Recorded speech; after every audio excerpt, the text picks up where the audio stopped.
Good afternoon, and thank you all for attending today's journal club that's sponsored by the American Thoracic Society's Allergy, Immunology, and Inflammation Assembly. My name is Amit Berry. I'm an instructor of medicine at Washington University School of Medicine in St. Louis, Missouri, and I will be moderating today's webinar. Today, I'm very excited to discuss the paper entitled CD8 positive TEMRAs in Severe Asthma Associate with Asthma Symptom Duration and Escape Proliferation at Rest. That was published in JCI Insight. We are very fortunate to be joined today by the first author, Dr. Richard Ramonell, who works at the Asthma and Environmental Lung Health Institute and is an assistant professor of medicine in the Division of Pulmonary Allergy and Critical Care and Sleep Medicine at the University of Pittsburgh School of Medicine. His work is focused on the immunobiology of patients with severe asthma with a focus on unique subsets of memory T cells. We are also fortunate to have two expert discussants joining us today.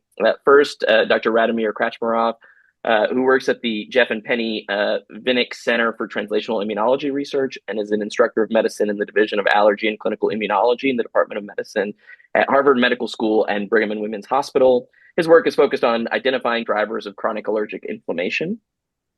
Next, we have Dr. Stephanie Christenson, who is an associate professor of medicine in the Division of Pulmonary Critical Care, Allergy, and Sleep Medicine at the University of California, San Francisco.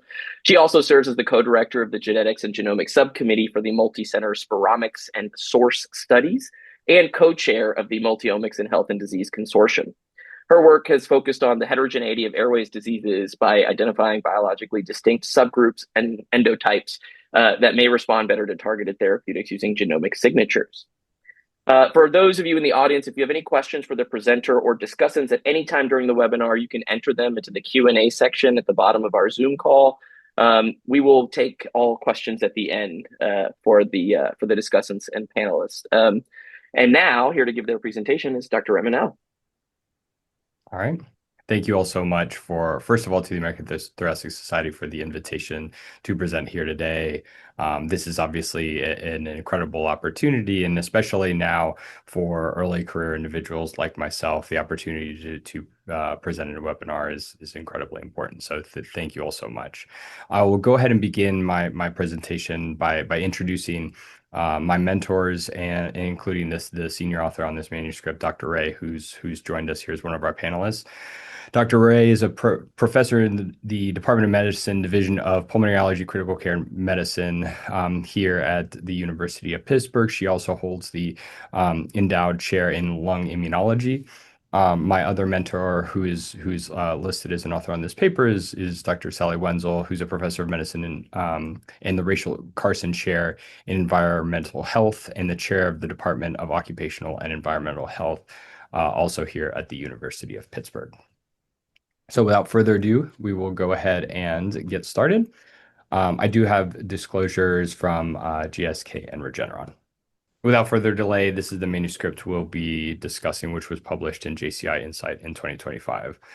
So as everyone on this webinar already is well aware, asthma is a chronic heterogeneous disease of the airways, which is characterized clinically by variable airflow limitation and hallmark symptoms.